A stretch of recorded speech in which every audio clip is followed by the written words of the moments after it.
2021년을 시작하면서 믿음장으로 알려진 히브리서 11장에 나오는 믿음의 인물들을 차례로 강의한 지가 벌써 13번째가 되었습니다.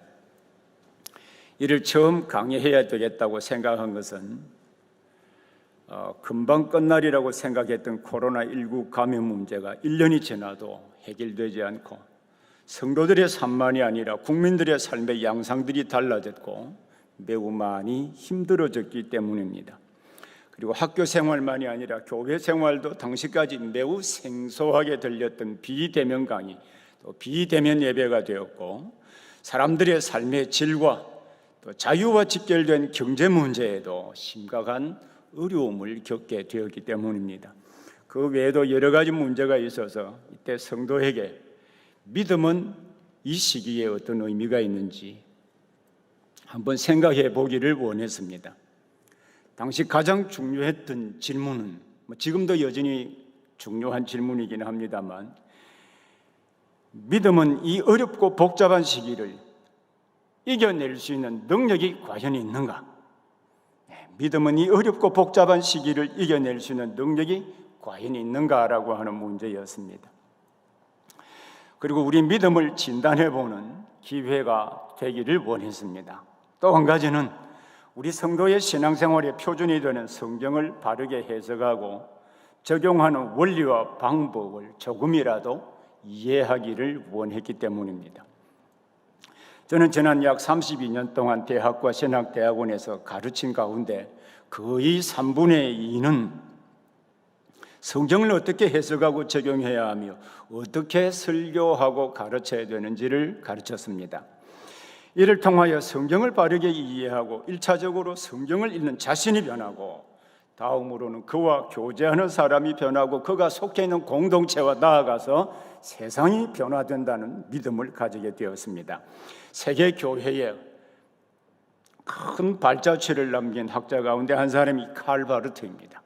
이 칼 바르트는 우리 학교에서는 별로 좋아하지 않는 학자이긴 합니다만은, 이 칼 바르트인데 그의 논문과 책 속에 종종 나오는 말이 있습니다. 그것은 성경 안에는 매우 이상하고 신비로운 세계가 있다. 성경 안에는 매우 이상하고 신비로운 세계가 있다. 라는 그 말이 그의 논문과 그의 글 속에 종종 드러납니다. 그것은 하나님의 말씀에는 신기한 능력이 있어서 사람과 세상을 바꾸는 능력이 있다라는 것입니다. 저는 말씀을 읽는 가운데 이 하나님의 말씀을 통하여서 변화되거나 기적을 체험하거나 불치의 병들이 치유되는 역사도 본 적이 있고, 또한 이 말씀을 바르게 알므로 말미암아 사람이 바뀌게 되는 숱한 사례들을 우리 본 적이 있습니다.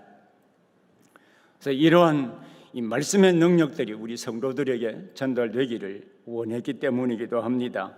또 히브리서를 읽을 때 곳곳에서 성도들에게 인내하라고 격려하면서 그리스도를 떠나는 현상에 대해서 여러 차례 경고하는 내용들이 히브리서에서 많이 나오고 있습니다. 예를 들면은 히브리서 2장 3절에 우리가 이같이 큰 구원을 등한히 여기면 어찌 그 보응을 피하리요. 또 히브리서 3장 12절에 보면요, 너희 중 누가 믿지 아니하는 악한 마음을 품고 살아계신 하나님에게서 떨어질까 조심하라 라고 경고하고 있습니다. 또 히브리서 10장 26절 27절에서는요, 우리가 진리를 아는 지식을 받은 후 짐짓 죄를 범한 적 다시 속죄하는 제사가 없고 오직 무서운 마음으로 심판을 기다리는 것과 대적하는 자를 태울 맹렬한 불만 있으리라. 이러한 경고의 말씀들이 히브리서 처음부터 끝까지 반복해서 나타나고 있습니다. 이러한 국면의 배경에는 당시의 박해와 삶의 시련들이 많이 있었음을 보여주기도 합니다. 이러한 상황에서 성도들이 믿음으로 인내해야 할 필요성들을 상기시키고, 우리가 믿는 복음의 핵심과 우리 성도가 받은 은혜가 무엇인지를 알게 하여서 믿음으로 살게 하려고 하는 목적으로 이 히브리서를 기록했습니다. 특히 히브리서 저자는 믿음이 무엇인지를 정의하고 그 믿음으로 살았던 믿음의 인물들을 차례로 예를 들어서 11장에서 설명하고 있습니다. 오늘 우리가 함께 살펴볼 내용은 바로 모세의 믿음입니다. 우리는 지난 시간에 모세 부모의 믿음의 특징 세 가지를 살펴본 바가 있습니다. 첫 번째 특징은 모세 부모는 하나님이 아브라함과 이삭과 야곱과 언약을 맺으시고 그 말씀하신 대로 자기 백성들을 돌보시고 구원하신다는 사실을 믿었습니다. 두 번째로 모세 부모는 하나님이 돌보시고 구원하신다는 사실을 믿었기 때문에 왕의 명령을 무서워하지 않고 석 달 동안이나 아기를 키울 수가 있었습니다. 세 번째로는 모세 부모는 하나님의 섭리를 믿었습니다. 모세 부모가 아이를 더 키울 수가 없어서 갈대 상자에 그 아이를 넣어서 하나님의 섭리를 믿고 나일각에 보냈습니다. 이때 하나님은 당시 역사를 섭리하여서 모세는 당시 애굽의 바로의 공주에 의해서 건짐을 받았고 모세의 누이 미리암으로 말미암아 모세의 어머니가 유모로 기르게 되는 은혜를 입게 되었습니다. 이 바로의 공주가 누구냐에 대해서 학자들이 바로 애굽의 18왕조의 바로의 딸이기도 하고 투트모세 2세의 아내가 된 하셉투터라고 보고 있습니다. 이 하셉투터는 애굽의 긴 역사 가운데 3명의 여성 바로가 있었습니다. 그 중에 두 번째 바로이기도 하고 세 번째 바로가 우리에게 잘 알려진 클레오파트라입니다. 오늘 우리는 하셉투터의 아들로 입양되었고 그의 어머니 요게벳의 품속에서 자랐던 모세의 믿음을 중심으로 살펴보려고 합니다. 그래서 오늘 설교의 주제는 모세처럼 세상의 부귀와 영화보다 그리스도를 위하여 사는 일을 가장 중요한 가치로 여기며 살 때 우리 하나님이 보상해 주신다는 것입니다.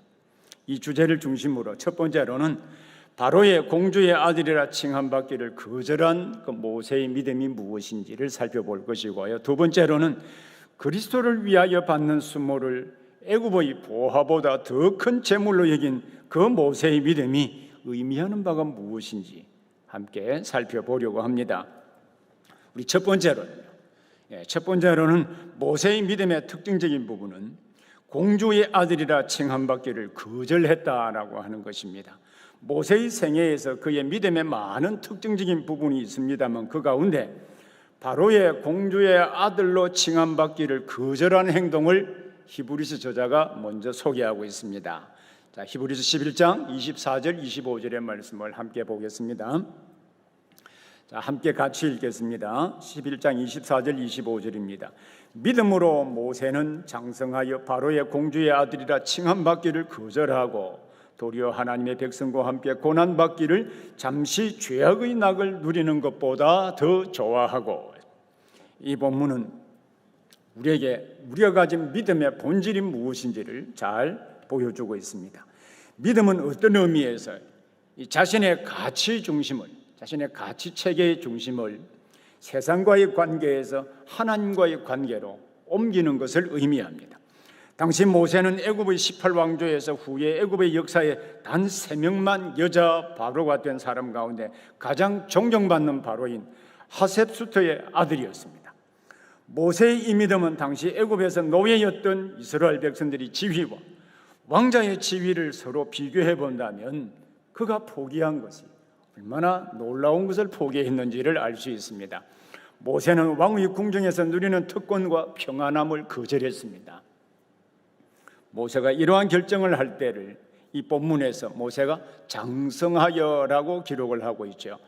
이때 그의 나이에 대해서 우리 신약성경 사도행전 7장 22절부터 24절에 보면 유명한 스데반의 설교가 기록이 되어 있습니다. 이 스데반이 설교를 기록하면서 이렇게 말했습니다. 모세가 애굽 사람의 모든 지혜를 배워 그의 말과 하는 일들이 능하더라. 나이가 40이 되매 그 형제 이스라엘 자손을 돌볼 생각이 나더니 한 사람이 원통한 일 당함을 보고 보호하여 압제받는 자를 위하여 원수를 갚아 애굽 사람을 쳐 죽이니라. 모세가 장성하여 공주의 아들이라 칭함받기를 거절했을 때의 나이가 40세였습니다. 사도행전에서 모세의 나이가 40세라고 했고 이때 한 사람이 원통한 일을 당하는 것을 보고 보호하여 압제받는 자기 민족을 위하여 원수를 갚아서 애굽 사람을 쳐 죽였습니다.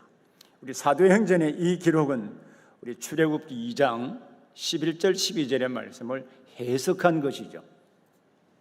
출애굽기 2장 11절 12절에 보면 모세가 장성한 후에 한 번은 자기 형제들에게 나가서 그들이 고되게 노동하는 것을 보더니 어떤 애굽 사람이 한 히브리 사람고 자기 형제를 치는 것을 본지라. 좌우를 살펴 사람이 없음을 보고 그 애굽 사람을 쳐 죽여 모래 속에 감추니라. 히브리서 저자는 모세가 자기 백성이 어떤 애굽인에 의해서 고통받는 것을 보고 그를 죽인 일을 바로 애굽 왕 바로의 공주의 아들의 지위를 포기한 것으로 기술했습니다. 우리가 구약의 본문을 볼 때 모세의 그러한 행동이 과연 믿음 있는 행동인가? 그가 정말로 믿음으로 이 일을 했을까? 이런 의구심이 있는 것은 사실입니다. 왜냐하면 그의 행동은 하나님을 의지하는 행동이라기보다는 자기의 힘과 능력을 의지했던 것으로 보이기 때문입니다. 하지만 하나님께서는 그러한 모세를 광야에서 40년간이나 훈련하여 하나님의 사람으로 세우셨습니다. 이러한 점들을 고려해 볼 때 모세의 믿음 역시 하나님께서 그 믿음을 주시고 그 믿음을 장성하게 하셨다. 그래서 하나님의 사람으로 세우셨다. 이것을 알 수가 있습니다. 우리는 이미 히브리서 11장 1절에서 믿음을 정의할 때 믿음은 바라는 것들의 실상이요 보이지 않는 것들의 증거라고 정의한 바가 있습니다. 정의를 내린 바가 있습니다. 여기에 우리 믿음에 네 가지 특징이 있다고 그랬죠. 네 가지 특징 가운데 하나는 바라는, 우리의 믿음은 간절하게 바랍니다. 바라지만 보이지 않습니다. 그렇지만 실상이라고 하는 표현과 증거라는 표현을 통해서 우리가 바라지만 보이지 않는다고 할지라도 실상은 확신이라고 그랬죠. 대부분의 영어 성경에서 confidence라고 번역을 했는데 그것이 바라고 또 보이지 않는다 할지라도 그것이 확실히 이루어진다고 하는 것을 확신시켜 주시는 것이라고 했습니다. 그뿐만 아니라 이 증거라고 하는 말은 여러 가지 다양한 방식으로 증거를 제시하시고 설득해 주시는 것이라고 표현을 제가 여러 차례 설명을 드린 바가 있습니다. 그래서 믿음은 우리 성도가 바라는 것에 대하여 하나님이 믿을 수 있는 근거를 주시고 그 바라는 것이 보이지 않는다 할지라도 성령을 통하여 믿어지게 하시고 설득해 주시는 하나님의 은혜라고 했습니다. 이 정의대로 하나님께서는 바로 이 사건 이후에 모세를 광야에 보내어서 40년 동안 훈련하여 하나님의 사람으로 세워주셨습니다. 그래서 믿음은 하나님이 우선권을 가지시고 그를 통하여 이스라엘을 애굽의 압제에서 구원해낼 수 있는 믿음으로 자라가게 하셨다라고 하는 것을 알 수 있습니다. 모세만이 아니라 이미 우리가 살펴본 믿음의 인물들도 그랬고 우리 성도들도 모세가 가졌던 바로 이 믿음을 가진 자들입니다. 바로 우리가 이러한 믿음을 가졌다라고 하는 것은 하나님이 믿음을 일으키고 하나님이 그 믿음에 대하여 확신을 주시고 그 믿음이 확실하다고 하는 것을 다양한 방법으로 설득해 주시는 그 믿음을 모세도 가졌고 우리도 가졌다라는 뜻입니다. 히브리서 저자는 히브리서 11장에서 믿음의 인물들을 차례로 예를 든 다음에 히브리서 12장 1절부터 2절에 이들을 가리켜서 이 믿음으로 살았던 그 인물들을 가리켜서 구름같이 둘러싼 허다한 증인들이라고 말해요. 우리도 이들과 같이 믿음의 주요 온전하게 하시는 이인 예수를 바라보자라고 했습니다. 이 말씀 다 아시죠? 히브리서 12장 1절 2절을 보십시오. 이러므로 우리에게 구름같이 둘러싼 허다한 증인들이 있으니 모든 무거운 것과 얽매이기 쉬운 죄를 벗어버리고 인내로서 우리 앞에 당한 경주를 하며 믿음의 주여 또한 온전케 하시는 이인 예수를 바라보자. 이게 믿음의 주라고 하는 말은 제가 한 2차례 설명을 드린 바가 있습니다만 원문의 의미는 믿음의 창시자, 믿음을 시작하신 분이라는 뜻입니다. 예수님은 우리 믿음의 창시자이실 뿐만 아니라 믿음을 완성해 가시는 분이십니다. 믿음의 인물들의 대단한 믿음도 창시자도 하나님이셨고 완전하게 인도해 가시는 분도 하나님이십니다. 당시에 모세는 이스라엘 백성으로 살 수도 있었고 애굽의 궁전에서 왕족으로 지위를 누리며 살 수도 있었습니다. 하지만 모세는 양쪽을 다 선택할 수는 없었습니다. 당시에 고통받는 이스라엘 백성으로 사느냐 아니면 세상적인 지위와 부귀를 누리며 사느냐 하는 것 가운데 어느 한 가지를 선택하지 않으면 안 될 기로에 서게 되었습니다. 하지만 모세는 하나님의 백성과 함께 고난받는 길을 선택했습니다. 세상의 가치 기준에서 볼 때 이 일은 정말 매우 어리석은 행동으로 보일 수도 있습니다. 하지만 참된 신자는 믿음으로 산다라고 할 때 이것이냐 저것이냐의 문제이지 이것도 저것도의 문제는 절대로 아닙니다. 우리가 하나님을 섬기는 일에 있어서 세상의 유익과 갈등을 일으키며 충돌한다면 반드시 하나를 선택해야 합니다. 어떤 사람은 생각하기를 모세가 애굽의 궁전에서 왕자의 지위를 유지하고 있으면서 자기 백성을 도울 수 있지 않았겠느냐라고 말하기도 합니다. 하지만 히브리서 저자는 애굽 궁전의 생활을 잠시 죄악의 낙을 누리는 것 같다라고 표현했습니다. 예수님께서도 하나님을 섬기는 문제에 있어서 아버지나 어머니를 나보다 더 사랑하는 자는 내게 합당치 아니하다라고 하셨습니다. 사실 이 말씀은 과장법입니다. 과장법이긴 합니다만은 이 말씀의 의미는 부모를 사랑하지 말아야 한다는 것을 말하는 것이 아니라 부모님보다 예수님을 더 우선순위에 두어야 된다는 뜻입니다.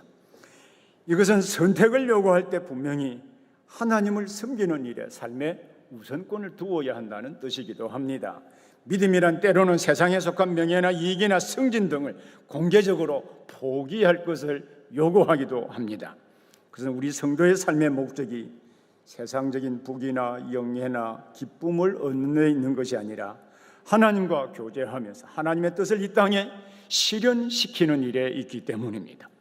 이것이 우리가 늘 고백하고 있는 웨스트민스터 신앙 고백서 가운데 소결의문답 제1문, 그럼 다 아시죠? 사람의 첫째 되는 목적은 하나님을 영화롭게 하고 그분을 영원토록 즐거워하는 것이다라고 우리가 고백하고 있습니다. 바로 이 말씀의 의미이기도 합니다. 모세는 애굽의 궁전에서 그가 누릴 수 있는 모든 것을 다 포기했습니다. 그것은 하나님의 백성과 함께 고난받기를 잠시 죄악의 낙을 누리는 것보다 더 좋아했기 때문입니다. 이것이 믿음을 가진 우리 성도가 우리의 정체성을 드러내며 사는 삶의 방식이기도 합니다. 자, 그렇다고 해서 세상의 영예를 누리는 것 자체, 세상의 부귀와 영예를 누리는 것 자체를 죄악된 것으로 생각해서는 절대로 안 됩니다. 저는 개인적으로 솔직하게 우리 한박교회 모든 성도들이 세상의 부귀와 영화도 누리면서 하나님을 잘 섬기기를 원합니다. 그것은 하나님께서 세상의 부귀와 영예를 은혜로 주시기도 하시기 때문입니다. 다니엘의 경우나 요셉의 경우를 예를 들어 생각해 볼 수도 있습니다. 이들은 모두 이방인의 나라에서 총리로서 부귀와 영화를 누리면서도 하나님을 섬기며 살았습니다. 그래서 우리 성도들에게 하나님의 은혜와 섭리 가운데 세상적인 부귀와 영예가 주어진다면 그것을 소유하며 누릴 수도 있습니다. 하지만 중요한 것은 그것이 목적이 되어서는 안 된다는 것입니다. 하나님을 섬기는 일과 반대가 된다면 언제든지 포기할 수도 있어야 한다는 것입니다. 이것은 우리 믿음 생활에 있어서 하나님을 섬기는 것이 우리의 삶의 가장 우선적인 위치를 차지해야 된다라고 하는 것을 의미하기 때문입니다. 이것이 모세가 보여준 믿음입니다. 특히 모세가 이러한 삶을 살 수 있었던 것은 그가 하나님의 백성이라고 하는 인식 때문입니다. 당시에 하나님의 백성이다라고 하는 말은 하나님과의 언약 관계 속에 놓여 있다는 것을 의미합니다. 하나님과 언약 관계에 놓여 있다고 하는 것은 하나님께서 그들이 하나님이 되고 그들은 하나님의 백성이 된다라고 하는 것을 의미하는 것입니다. 하나님의 백성이 된다는 것은 세상의 어떤 것들과 비교할 수 없는 은혜로운 특권들이 있는 것은 틀림이 없습니다. 하지만 하나님의 백성이 됨으로 감당해야 될 책임도 있습니다. 그것은 하나님의 언약 백성으로서의 언약의 말씀을 지키는 일입니다. 언약의 말씀을 지키며 사는 일은 실제로 그 말씀을 지켜 행해보면 매우 어렵다는 사실을 알게 됩니다. 심지어 하나님의 백성이 되었기 때문에 고난을 받기도 하고 애매하게 불이익을 당하기도 하고 생명의 위협을 느끼기도 합니다. 특히 당시 애굽에서 하나님의 백성이 된다라고 하는 것은 애굽의 종으로 고난을 받으며 사는 것과 동일시 되었습니다. 하지만 모세는 하나님의 백성으로서 고난받는 것을 잠시 죄악의 낙을 누리는 것보다 더 좋아했습니다. 믿음으로 이러한 삶을 선택한 모세에게 기다리고 있었던 것은 도망자의 삶이었고, 내일을 기약할 수 없는 그 삶이 40년이라고 하는 긴 시간 동안 계속되었습니다. 하나님의 백성이 된다고 하는 그 자체가 어떤 형태로든 고난이 따른다고 하는 것을 우리는 유념할 필요가 있습니다. 사도 바울은 디모데, 하나님의 복음의 사역자로 일하고 동시에 성도로 살아가는 자들에게 이렇게 권면한 바가 있습니다. 무릇 그리스도 예수 안에서 경건하게 살고자 하는 자는 핍박을 받으리라. 하나님을 섬기는 자에게 이 세상을 살아가는 동안 편안하고 멋진 인생을 열어주시지 않고 왜 고난을 허용하시는가? 왜 고난을 허용하셨을까요? 여러분도 완전한 천국에 들어가면 꼭 물어보시고 저도 물어볼 예정입니다. 정말 이 일은 어려운 문제입니다. 가장 중요한 이유 가운데 하나는 이 세상이 우리가 영원히 쉬게 될 곳이 아니라고 하는 것을 일깨워 주기 위함입니다.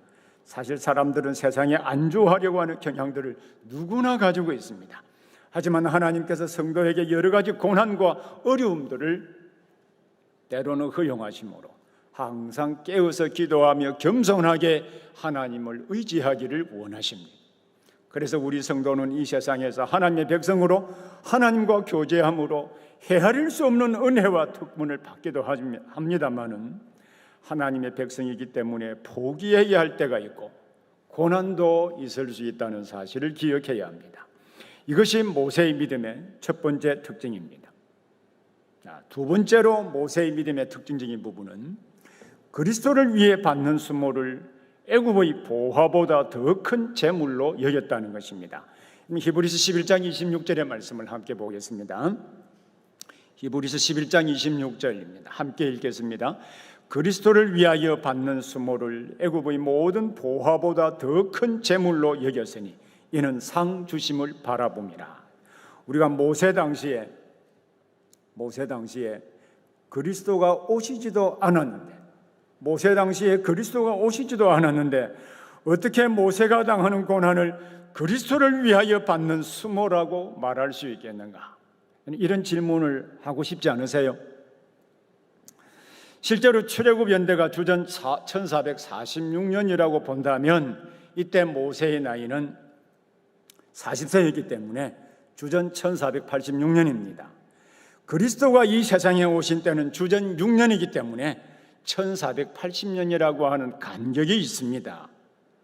성령의 영감으로 기록한 히브리서 저자가 이를 몰랐을 리가 없습니다. 이를 해결하기 위해서 어떤 학자들은 그리스도의 이름을 풀어서, 이 그리스도라고 하는 말은 히브리어로 메시아예요.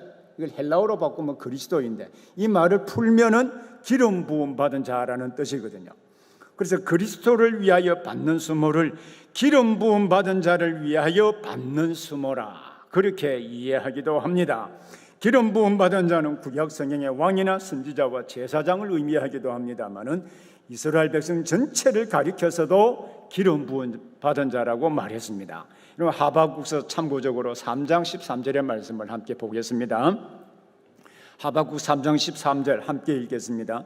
주께서 주의 백성을 구원하시려고 기름 부음 받은 자를 구원하시려고 나오사 악인의 집에 머리를 치시며 그 기초를 바닥까지 드러내셨나이다. 셀라. 이게 기름 부음 받은 자가 원문으로 메시아입니다. 이 헬라어로 바꾸면 그리스도이거든요.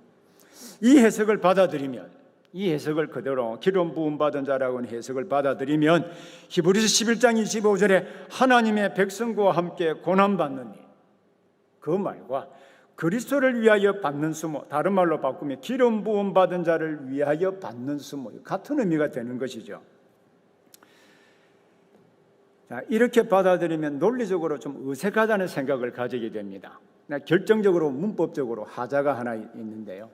우리가 그리스도 성경에, 헬라어 성경에 보면 그리스도라고 할 때 크리스토스라고 하는 말이 X 크게 되어 있는, 우리 성탄절에 보면 엑스마스 이렇게 되어 있잖아요. 저는 어릴 때 크리스마스 때 왜 엑스마스라고 쓰지 이해를 못했습니다. 근데 나중에 신학 공부를 해보니까 그 X가 헬라어 말 크리스토스라고, 있더라고요. 그래서 크리스마스인데 이게 대문자로 쓰이면 고유명사 예수님입니다. 소문자로 쓰면 기름 부음 받은 자의 직분을 의미합니다. 근데 헬라어 성경에는 고유명사로 쓰고 있거든요. 그래서 문법적으로 맞지 않습니다.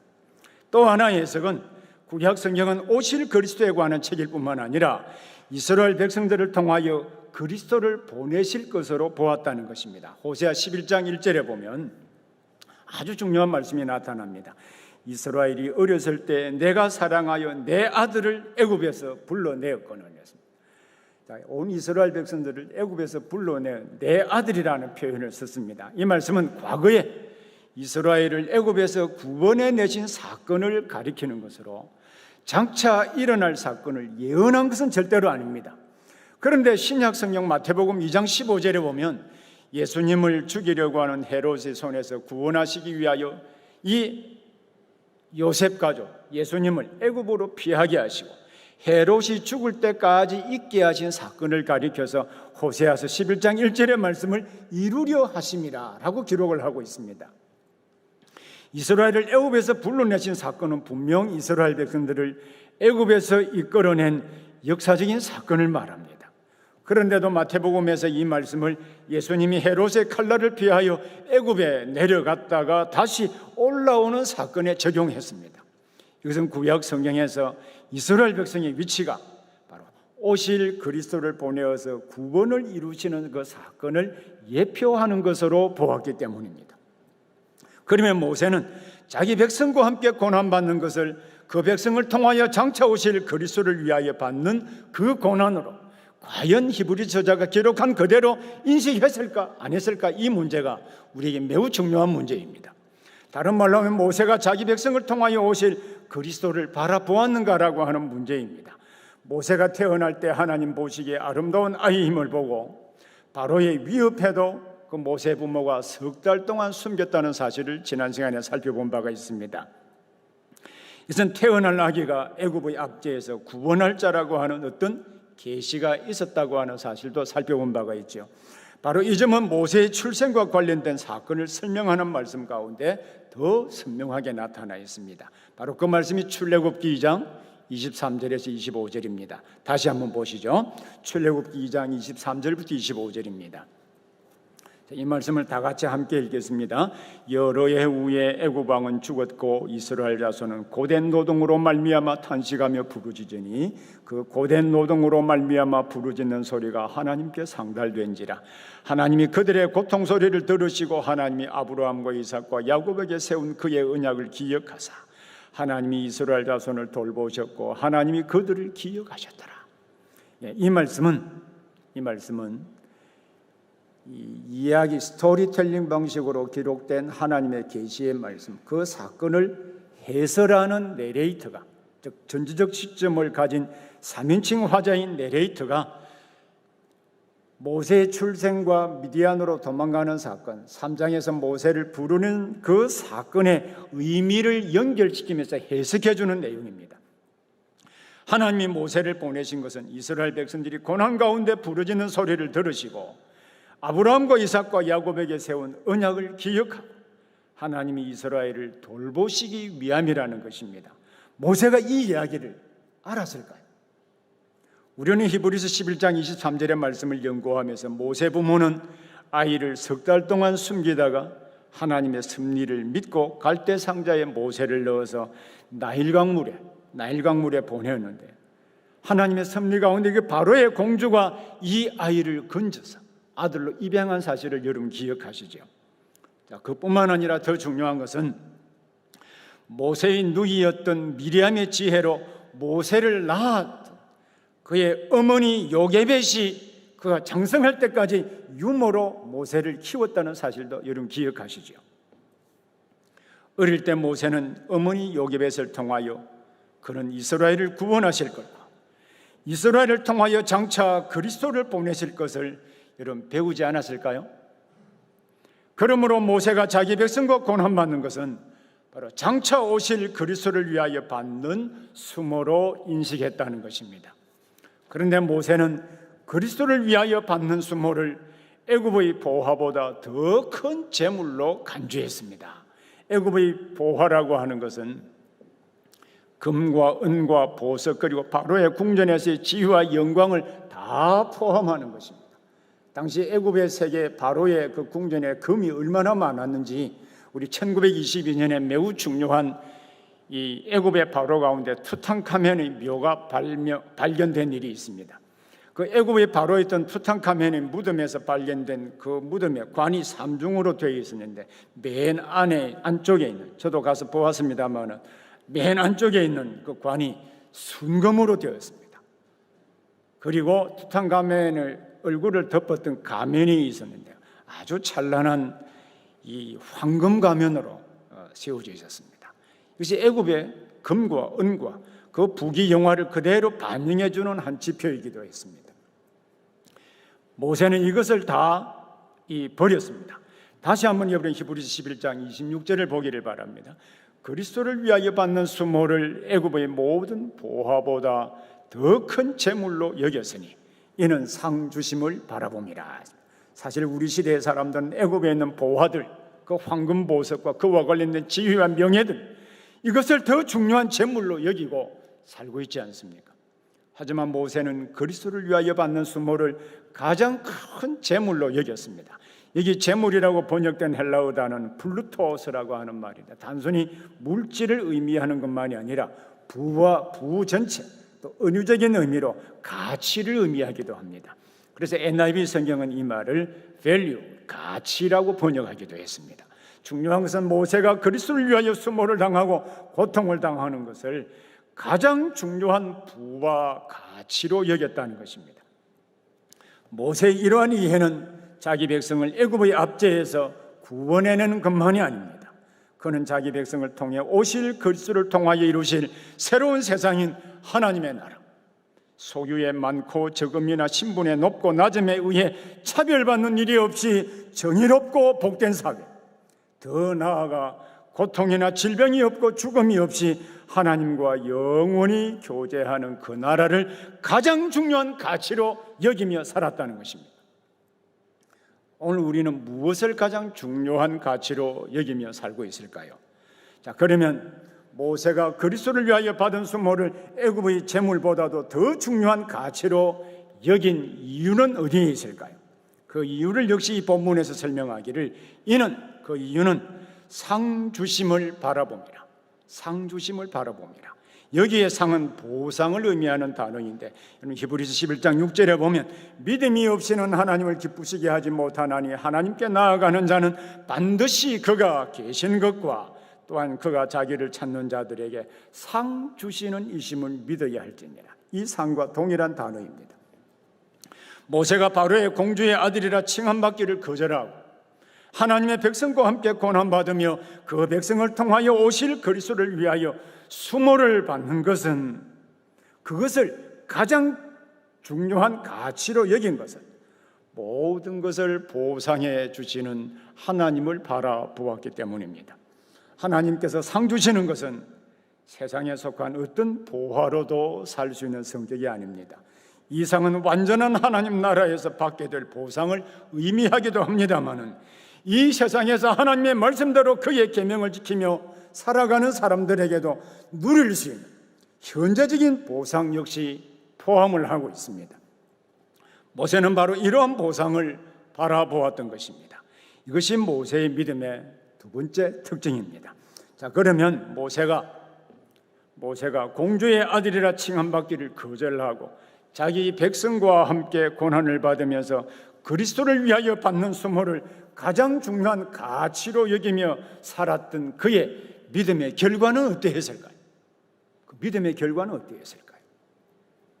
모세는 40년 뒤에 40년 동안 애굽에서 고통받는 이스라엘을 구원하는 일을 했습니다. 이뿐만 아니라 자기 백성을 통하여 오실 그리스도를 바라보았듯이 그리스도가 이 세상에 오셔서 우리의 구원을 이루시기 위하여 그가 바라본 대로 오셨습니다.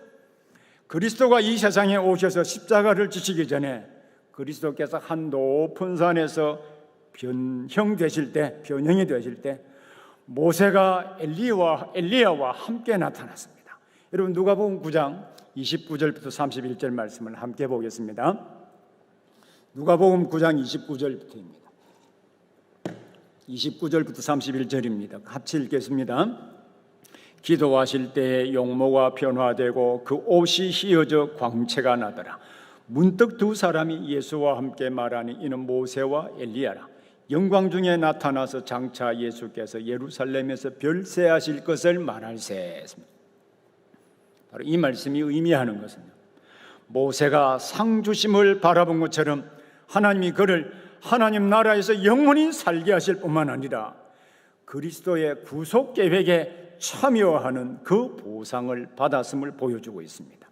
이 말씀을 들었을 때 당시에 복음으로 말미암아 박해를 받기도 하고 소유를 빼앗기기도 하는 그 고통받는 삶의 현실을 맞기도 했던 당시 성도들, 심지어 죽을 수도 있었던 당시의 성도들에게 이 모세의 믿음을 통하여 도전도 받고 격려도 되지 않았을까요? 그리스도를 위하여 고난받는 것을 죄와 고통이 없는 새로운 세상인 하나님의 나라를 이 땅에 세우는 과정으로 여기는 가장 중요하고 가치 있는 일로 인식하지 않았겠습니까? 그리고 하나님이 어떤 형태로든 보상해 주신다는 사실을 믿고 믿음 생활에 힘을 내어서 모이기에 열심을 낼 뿐만 아니라 하나님의 계명을 지키며 새로운 세상을 말씀에 따라 바꾸어 가기를 열심을 내지 않았겠습니까? 오늘 우리 대한민국에서 자유롭게 신앙생활을 할 수 있는 것은 앞선 이 신앙의 선배들이 믿음으로 이러한 씨앗을 뿌린 결과입니다. 자, 오늘 우리는 모세의 믿음을 함께 연구하면서 그의 믿음의 두 가지 특징을 살펴보았습니다. 첫째는 모세는 바로의 공주의 아들이라 칭함받기를 거절한 믿음이었고, 둘째는 그리스도를 위해 받는 수모를 애굽의 보화보다 더 큰 가치로 여긴 믿음이었습니다. 모세는 현재 이 세상에서 누릴 수 있는 그 어떤 것보다도 하나님께서 보상해 주실 것을 가장 귀중한 가치로 간주하며 살았습니다. 그래서 공주의 아들이라 칭함받기를 거절하고 하나님의 백성과 함께 고난받는 것을 잠시 죄악의 낙을 누리는 것보다 더 좋아할 수가 있었던 것입니다. 그리고 애굽에 있는 모든 재물보다도 그리스도를 위하여 고난받는 것을 가장 중요한 가치로 여기고 살 수 있었던 것입니다. 이 믿음의 결과로, 이 모세의 믿음의 결과로 이스라엘을 애굽에서 구원해낼 뿐만 아니라 영원히 살아서 그가 바라본 그리스도의 구속 계획에 함께 참여했습니다. 오늘 우리도 이 모세의 믿음을 본받아 세상의 가치보다 하나님과 교제하면서 정의롭고 복된 사회, 더 나아가서 죄와 죽음이 없고 고통이 없는 새로운 나라를 세우는 모세 같은 믿음을 가진 사람들이 되기를 바랍니다. 한번 기도하겠습니다.